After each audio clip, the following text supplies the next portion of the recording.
शिवानी और आप देख रहे हैं बीजापुर एक्सप्रेस।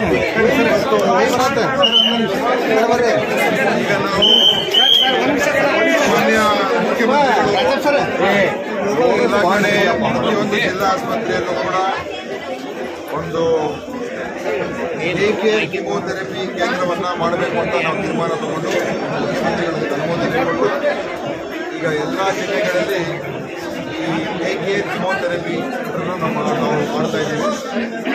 ಈಗ ಬಿಜಾಪುರಲ್ಲಿ ಮತ್ತು ರಾಯಚೂರಲ್ಲಿ 2 ಕಡೆ ಈಗ ಪ್ರಾರಂಭ ಆಗಿದೆ. ಇನ್ನು ಉಳಿದ ಎಲ್ಲ ಈ ಮಾರ್ಚ್ ತಿಂಗಳು ಒಳಗೆ ಎಲ್ಲ ಜಿಲ್ಲೆಗಳಲ್ಲಿ ನಮ್ಮ ಜಿಲ್ಲಾ ಆಸ್ಪತ್ರೆಗಳಲ್ಲಿ ಕಿಮೋಥೆರಪಿ ಇದನ್ನು ಓಪನ್ ಮಾಡ್ತಾ ಇದ್ದೀವಿ. ಇದರಿಂದ ಜನರಿಗೆ ಭಾಳ ಅನುಕೂಲ ಆಗ್ತದೆ.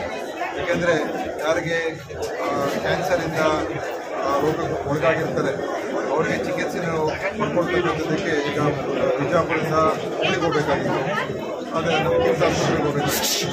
ಅದಕ್ಕೆ ಅದನ್ನು ಈಗ ನಾವು ಇಲ್ಲೇನೆ ಬಿಜಾಪುರ ಕೇಂದ್ರ ಜಿಲ್ಲಾ ಆಸ್ಪತ್ರೆಯಲ್ಲೇ ಅವರಿಗೆ ಟ್ರೀಟ್ಮೆಂಟ್ ಕೊಡುವಂಥದ್ದಾಗ್ತದೆ. ಇಲ್ಲಿ 10 ಬೆಡ್ಡಿನ ಕೇಂದ್ರವನ್ನು ಮಾಡಿದ್ದೇವೆ. ಅದ್ರ ಜೊತೆಯಲ್ಲಿ ಈ ಮ್ಯಾಮೋಗ್ರಾಮ್ ಅಂತ ಏನು ಹೇಳ್ತೀವಿ, ಅಂದರೆ ಸ್ತನ ಕ್ಯಾನ್ಸರ್, ಬ್ರೆಸ್ಟ್ ಕ್ಯಾನ್ಸರನ್ನು ಪತ್ತೆ ಹಚ್ಚುವಂಥದ್ದಕ್ಕೆ ಅದಕ್ಕೊಂದು ಎಕ್ವಿಪ್ಮೆಂಟ್ ಇದೆ. ಅದನ್ನು ಸುಲಭವಾಗಿ ಬ್ರೆಸ್ಟ್ ಕ್ಯಾನ್ಸರ್ ಇದೆಯಾ ಇಲ್ವಾ ಅಂತ ಗೊತ್ತಾಗ್ತಕ್ಕಂಥದ್ದಕ್ಕೆ ಒಂದು ಎಕ್ವಿಪ್ಮೆಂಟ್ ಅನ್ನು ಕೂಡ ಇವತ್ತು ನಾವು ಎಲ್ಲ ಜಿಲ್ಲಾ ಆಸ್ಪತ್ರೆಗಳು ಮಾಡಿಕೊಂಡಿದ್ದೇವೆ. ಬಿಜಾಪುರ ಕೂಡ ಅದರಿಂದ ಖಂಡಿತವಾಗಿಯೂ ಅನೇಕ ಜನರಿಗೆ ತಪಾಸಣೆ ಮಾಡಿಕೊಳ್ಳತಕ್ಕಂಥದ್ದಕ್ಕೆ, ಪರೀಕ್ಷೆ ಮಾಡಿಕೊಳ್ಳೋದಕ್ಕೆ ಅನುಕೂಲ ಆಗ್ತದೆ. ಮತ್ತು ಅದರಿಂದ ಬಹಳಷ್ಟು ಮಹಿಳೆಯರಿಗೆ ಅವರಿಗೆ ಹೆಚ್ಚು ಸ್ತನ ಕ್ಯಾನ್ಸರ್ ಬರುವಂಥದ್ದು, ಅದನ್ನು ಆದಷ್ಟು ಬೇಗ ನಾವು ಪತ್ತೆ ಹಚ್ಚಿದ್ರೆ ಸುಲಭವಾಗಿ ಗುಣಪಡಿಸ್ಬೋದು. ಅದಕ್ಕೋಸ್ಕರನೇ ಇವತ್ತು ಆ 2 ಒಂದು ಡೇ ಕೇರ್ ಕಿಮೋಥೆರಪಿ ಸೆಂಟರು, ಇನ್ನೊಂದು ಮ್ಯಾಮೋಗ್ರಾಮ್ ಎರಡನ್ನೂ ಕೂಡ ಇವತ್ತು ಬಿಜಾಪುರ ಜಿಲ್ಲಾ ಆಸ್ಪತ್ರೆಯಲ್ಲಿ ಪ್ರಾರಂಭ ಆಗ್ತದೆ. ಅದು ಬೇರೆ ವಿಚಾರ. ಅದು ನಾವು ಕೇಂದ್ರದಲ್ಲಿ ಈ ವಿಷಯದ ಬಗ್ಗೆ ನಾವು ಮತ್ತೆ ಮಾತಾಡ್ತೀವಿ. ಈಗಾಗಲೇ ನಾನು ಹೇಳಿದ ಸೂತ್ರವನ್ನು ಬರೆದಿದ್ದೇನೆ. ಯಾಕಂತ ಹೇಳಿದ್ರೆ ಈ ಔಷಧಿಗಳನ್ನು ಗುಣಮಟ್ಟವನ್ನು ಕಾಪಾಡಿಸ್ತಕ್ಕಂಥ ಬಹಳ ಮುಖ್ಯ ಇದೆ. ಕೇಂದ್ರ ಸಚಿವರು ಕೂಡ ಅವರ ಗಮನ ಸೆಳೆದಿದ್ದೇನೆ. ಮತ್ತೊಮ್ಮೆ ನಾವು ಅವರ ಗಮನ ಸೆಳೀತಾ ಇದ್ದೀವಿ. ರಾಷ್ಟ್ರ ಮಟ್ಟದ ಇದರ ಬಗ್ಗೆ ತಯಾರಿಕೆ ಮಾಡತಕ್ಕಂಥ ಕಂಪನಿಗಳಿದೆ, ಅವ್ರ ಮೇಲೆ ಹೆಚ್ಚು ನಿಯಂತ್ರಣ ಆಗಬೇಕು ಮತ್ತು ಕ್ವಾಲಿಟಿ ಬಗ್ಗೆ ಹೆಚ್ಚು ನಾವು ಗಮನ ಕೊಡಬೇಕು ಮತ್ತು ಅದೇ ಆ ಗುಣಮಟ್ಟದ ಬಗ್ಗೆ ಹೆಚ್ಚು ಗಮನ ನಾವು ಕೊಡಬೇಕು.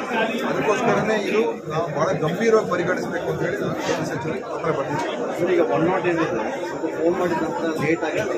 ಈಗ 108 ವ್ಯವಸ್ಥೆನ ಅಮೂಲಾಗ್ರವಾಗಿ ಬದಲಾವಣೆ ಮಾಡ್ತಾ ಇದ್ದೀವಿ. ಕೆಲವು ಆಯುರ್ವೇದದಲ್ಲಿ ಬರ್ತಾ ಇದೆ. ನಂತರ ಅದನ್ನು ಒಂದು ದೊಡ್ಡ ಬದಲಾವಣೆ 108 ವ್ಯವಸ್ಥೆಯನ್ನು ನಾವು ತಗೊಂಡ್ಬರ್ತಾ ಇದ್ದೀವಿ. ಯಾಕೆ ತಡ ಆಗ್ತಾ ಇದೆ? ತಡ ಅಂತ ಹೇಳಿದ್ರೆ ಈಗ ಈಗಿರುವಂಥ ಯಾರೋ ಏಜೆನ್ಸಿ ಅವ್ರದ್ದು ಈಗ ಹಂತಕ್ಕೆ ಬಂದಿದ್ದಾರೆ. ಈಗ ಅದನ್ನು ಕೂಡ ಸ್ವಲ್ಪ ಅವರು ಕೊಡ್ತಾ ಇರೋ ಸೇವೆಗಳಲ್ಲಿ ಸ್ವಲ್ಪ ಸಮಸ್ಯೆಗಳಿದೆ ಮತ್ತು ಕೆಲವು ಗೊಂದಲಗಳು ಮಾಡ್ಕೊಂಡಿದ್ದಾರೆ. ಅದಕ್ಕೆ ಅದನ್ನು ಸಂಪೂರ್ಣವಾಗಿ ನಾವು ಹೊಸ ವ್ಯವಸ್ಥೆ ತಗೊಂಡು ಹೋಗಬೇಕು ಅಂತ ತೀರ್ಮಾನ ಮಾಡಿದ್ದೇವೆ. ಆಯುರ್ವೇದ ಕೂಡ ಅದು ಬರ್ತಾ ಇದೆ. ಇಂಡಿಯಾ ಪಾಕಿಸ್ತಾನ ನೋಡಿ, ಇಂಡಿಯಾ ಯಾರ ಮೇಲೆ ಆಡಿದ್ರು ಕೂಡ ಇಂಡಿಯಾ ಗೆಲ್ಲಬೇಕು. ಬಟ್ ಪಾಕಿಸ್ತಾನ ಮೇಲೆ ಆಡಿದಾಗ ಗೆಲ್ಲೇಬೇಕು ಅಂತ ನನ್ನ ಆಸೆ. ಚೆನ್ನಾಗಿ ಆಡ್ತಾ ಇದೆ, ಒಳ್ಳೊಳ್ಳೆ ಆಟಗಾರರಿದ್ದಾರೆ, ಗೆದ್ದೇ ವಿಶ್ವಾಸ ಇದೆ. ಆದರೆ ಕ್ರಿಕೆಟ್ ಆವತ್ತಿನ ದಿವಸ ಏನಾಗುತ್ತೆ ಹೇಳಕ್ಕಾಗಲ್ಲ. ಅದು ನಮ್ಮ ಶುಭ ಹಾರೈಕೆ ಇದೆ. ನೀವು ಗೆಲ್ಲಬೇಕು. ನಾಳೆ ಒಂದೇ ಅಲ್ಲ, ಗೆದ್ಕೊಂಡು ತಗೊಂಡ್ಬರ್ಬೇಕು.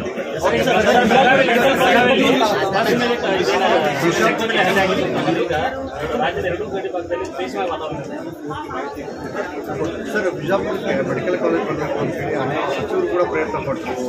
ಆರೋಗ್ಯ ಸಚಿವರಾಗಿ ಬಿಜಾಪುರ ಕೇಳಿದ್ದಾರೆ, ಬಾಗಲಕೋಟೆ ಕೇಳಿದ್ದಾರೆ, ಎಲ್ಲ ಇದೆ. ಅಂತಿಮವಾಗಿ ಬಿಜಾಪುರ ಜಿಲ್ಲೆಗೆ ಆಗುತ್ತೆ ಸರ್. ಎಲ್ಲ ಆಗಬೇಕು ಅಂತ ಮುಖ್ಯಮಂತ್ರಿ ತೀರ್ಮಾನ ಮಾಡ್ತಾರೆ. ನೋಡೋಣ ಸರ್. ಅದೇ ಸರ್, ಎಲ್ಲ 2 ಬಾರಿ ಪ್ರಯತ್ನ ಪಟ್ಟಿದ್ದಾರೆ ಸರ್, ಆದರೂ ಆಗ್ತಾ ಇಲ್ಲ. ಅದಕ್ಕೆ ಬೇಗ ಆಗುತ್ತೆ ನೋಡೋಣ ಸರ್. ರಾಜ್ಯದಲ್ಲಿ ವೈದ್ಯರ ಕೊರತೆ ಹೆಚ್ಚಾಗಿದೆ ಅಂತ ಹೇಳ್ತಾ ಇದ್ದಾರೆ ಸರ್. ಇಲ್ಲ ಥ್ಯಾಂಕ್ ಯು ಸರ್.